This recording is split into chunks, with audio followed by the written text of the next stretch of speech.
+2 കഴിഞ്ഞതിന് ശേഷം ഡിസ്റ്റൻസ് ആയിട്ട് ഡിഗ്രി ചെയ്യാനും ഡിഗ്രി കഴിഞ്ഞതിന് ശേഷം ഡിസ്റ്റൻസ് ആയിട്ട് PG ചെയ്യാനും കേരളത്തിൽ റെക്കഗ്നിഷനുള്ള ഒരേ ഒരു യൂണിവേഴ്സിറ്റിയാണ് ഇപ്പോൾ ഉള്ളത്, ശ്രീനാരായണ ഗുരു ഓപ്പൺ യൂണിവേഴ്സിറ്റി. കേരളത്തിലുള്ള മറ്റ് സ്റ്റേറ്റ് യൂണിവേഴ്സിറ്റീസ് ഒക്കെ ക്ലോസ് ചെയ്ത് കേരള സർക്കാർ ആരംഭിച്ചിരിക്കുന്ന പുതിയ യൂണിവേഴ്സിറ്റിയാണ് ഡിസ്റ്റൻസ് എഡ്യൂക്കേഷന് വേണ്ടിയിട്ട് ശ്രീനാരായണ ഗുരു ഓപ്പൺ യൂണിവേഴ്സിറ്റി. അതുകൊണ്ട് തന്നെ ഡിസ്റ്റൻസ് ആയിട്ട് പഠിക്കാൻ ഏത് യൂണിവേഴ്സിറ്റിയാണ് നല്ലത് എന്ന് അന്വേഷിച്ച് നടക്കേണ്ട ആവശ്യമില്ല. നിങ്ങളുടെ മുമ്പിൽ ഒരേ ഒരു യൂണിവേഴ്സിറ്റി മാത്രമാണുള്ളത്. അപ്പോൾ ഇതിൽ പല കാറ്റഗറി സ്റ്റുഡൻസ് പഠിക്കുന്നുണ്ട്. ജോലിയുടെ കൂടെ തന്നെ പഠനം കണ്ടിന്യൂ ചെയ്യാൻ ഉദ്ദേശിക്കുന്നവര്, പിന്നെ വീട്ടമ്മമാരായിട്ടുള്ള ആൾക്കാര്, പിന്നെ ആസ് യൂഷ്വൽ +2 കഴിഞ്ഞ് ഡിഗ്രി ചെയ്യുന്നു, ഡിസ്റ്റൻസ് ആയിട്ട് പഠിക്കുന്നു. ദെൻ പിന്നെ പ്രൊഫഷണൽ കോഴ്സസ് ആയിട്ടുള്ള CA CMA ഇതിൻ്റെ ഒക്കെ കൂടെ MCOM അഡീഷണൽ ആയിട്ട് പഠിക്കുന്നു. പിന്നെ ഡ്യുവൽ ഡിഗ്രി പഠിക്കുന്ന കുട്ടികൾ റെഗുലർ ആയിട്ടൊരു കോളേജിൽ പഠിക്കുന്നുണ്ട്, അതിൻ്റെ കൂടെ ഡിസ്റ്റൻസ് ആയിട്ട് നമ്മുടെ ഈ പറയുന്ന ശ്രീനാരായണ ഗുരു ഓപ്പൺ യൂണിവേഴ്സിറ്റിയിൽ പഠിക്കുന്നു. അങ്ങനെ പല കാറ്റഗറി സ്റ്റുഡൻസ് ഉണ്ട്. അപ്പോൾ ഇവരുടെയൊക്കെ ഭാഗത്ത് നിന്ന് ഏറ്റവും കൂടുതൽ വന്നിട്ടുള്ള ഒരു ചോദ്യത്തിനുള്ള മറുപടിയാണ് ഇന്നത്തെ വീഡിയോയിൽ ഇൻക്ലൂഡ് ചെയ്തിട്ടുള്ളത്. സോ ഇവിടെ എക്സാം മലയാളത്തിൽ എഴുതാൻ സാധിക്കുമോ എന്നുള്ളതാണ് അറിയേണ്ടത്. എസ്പെഷ്യലി മലയാളം മീഡിയം പഠിച്ചിട്ടുള്ള ഒരുപാട് കുട്ടികളുണ്ട്. +2 വരെ ഞാൻ നേരത്തെ പറഞ്ഞു ഗ്യാപ്പൊക്കെ വന്നിട്ട് പഠിക്കാൻ വരുന്ന കുട്ടികളുണ്ട്.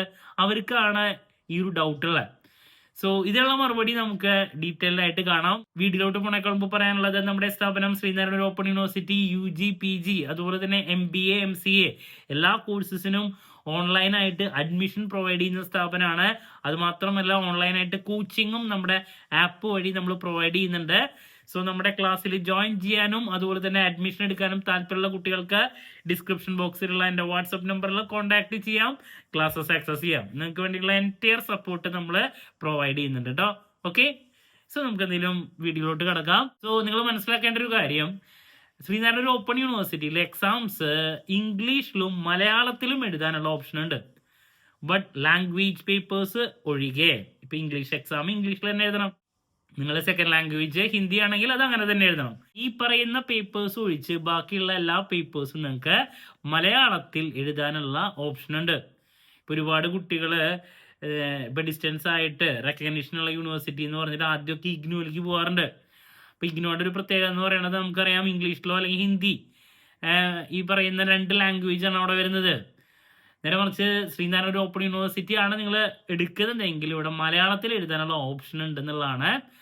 സോ അതിൻ്റെ കൂടെ ചോദിച്ചിട്ടുള്ള മറ്റൊരു ചോദ്യമാണ്, അപ്പോൾ സ്റ്റഡി മെറ്റീരിയലൊക്കെ എങ്ങനെയാണ് വരാം ലാംഗ്വേജ്. അപ്പോൾ സ്റ്റഡി മെറ്റീരിയലൊക്കെ നിങ്ങൾക്ക് ഇംഗ്ലീഷിലായിരിക്കും വരാം, ക്വസ്റ്റ്യൻ പേപ്പറും ഇംഗ്ലീഷിലായിരിക്കും വരാം. നിങ്ങൾക്ക് മലയാളത്തിൽ എഴുതാനുള്ള സൗകര്യം യൂണിവേഴ്സിറ്റി അവിടെ നൽകുന്നുണ്ടെന്നുള്ളതാണ്.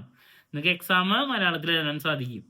അപ്പോൾ നെക്സ്റ്റ് കുട്ടികളുടെ ഭാഗത്ത് വന്നുള്ളൊരു ചോദ്യമാണ്, അപ്പോൾ മലയാളത്തിലുള്ള നോട്ട്സ്, ഇപ്പോൾ ഗൈഡോ ബുക്കോ ഇതൊക്കെ എന്തെങ്കിലും അവൈലബിൾ ആണോ? അപ്പോൾ നമ്മുടെ സ്ഥാപനം KCS കെയർ, നമ്മുടെ ഇൻസ്റ്റിറ്റ്യൂട്ട് KCS എക്സാം ട്യൂബ് എന്ന് പറഞ്ഞിട്ട് ഗൈഡ് പോലെ ബുക്ക് നമ്മൾ പബ്ലിഷ് ചെയ്യുന്നുണ്ട്.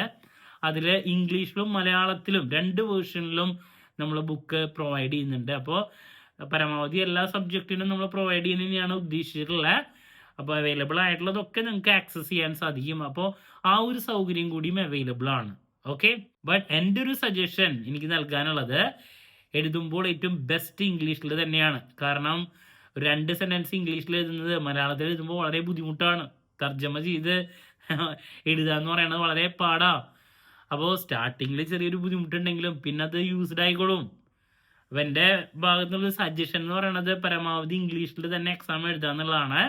ബട്ട് അവിടെ മലയാളത്തിൽ എഴുതാനുള്ള ഓപ്ഷൻ ഉണ്ട്. നിങ്ങളുടെ കൺവീനിയൻസ് അനുസരിച്ച് നിങ്ങൾക്ക് ചെയ്യാനും സാധിക്കും. ഓക്കെ, ഏറ്റവും ബെസ്റ്റ് എഴുതാൻ എപ്പോഴും ഇംഗ്ലീഷ് തന്നെയാണ്. ഓക്കെ, സോ ക്ലാരിറ്റി കിട്ടിയെന്ന് പ്രതീക്ഷിക്കുന്നു. നമ്പർ 1 ചോദ്യത്തിനുള്ള മറുപടി ഇംഗ്ലീഷിലും മലയാളത്തിലും നിങ്ങൾക്ക് എക്സാം എഴുതാൻ സാധിക്കും.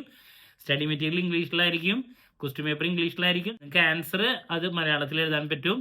പിന്നെ മലയാളത്തിൽ ഇതിൻ്റെ ബുക്സ് അവൈലബിൾ ആണോ? അപ്പോൾ ഞാൻ പറഞ്ഞു, നമ്മുടെ സ്ഥാപനം മലയാളത്തിലുള്ള ബുക്സ് പ്രൊവൈഡ് ചെയ്യുന്നുണ്ട്. പരമാവധി എല്ലാതും കൊടുക്കാനാണ് നമ്മൾ ട്രൈ ചെയ്യുന്നത്. ഓക്കെ, അപ്പോൾ ഇതൊക്കെയാണ് നിങ്ങളുടെ ചോദ്യത്തിനുള്ള മറുപടികൾ. അപ്പോൾ എത്രയും പെട്ടെന്ന് തന്നെ അഡ്മിഷൻ എടുക്കുക. നമ്മൾ നാളെ മുതൽ BCom BBA MCom അതിൻ്റെയൊക്കെ കോച്ചിങ് ആരംഭിക്കുകയാണ്. അതുപോലെ തന്നെ UG പ്രോഗ്രാം എല്ലാത്തിൻ്റെയും ഇംഗ്ലീഷ് പേപ്പറും നമ്മൾ ആരംഭിക്കുകയാണ്. അവിടെ അഡ്മിഷൻ എടുക്കാനും അതുപോലെ തന്നെ ഓൺലൈനായിട്ട് കോച്ചിങ്ങിനും താല്പര്യമുള്ള കുട്ടികൾക്ക് ഡിസ്ക്രിപ്ഷൻ ബോക്സിലുള്ള എൻ്റെ വാട്സപ്പ് നമ്പറിൽ കോൺടാക്ട് ചെയ്യാം. അഡ്മിഷൻ മാത്രം മതിയെങ്കിൽ അത് അവൈലബിൾ ആണ്. കോച്ചിങ് കൂടി വേണമെങ്കിൽ അതും ആക്സസ് ചെയ്യാൻ സാധിക്കും കേട്ടോ. മറ്റൊരു വീഡിയോയുമായി വീണ്ടും കാണാമെന്നുള്ള പ്രതീക്ഷയോടെ നിർത്തുന്നു. ദിസ് ഇസ് കിരൺ സിയസ് signing off. Have a nice day. Thank U.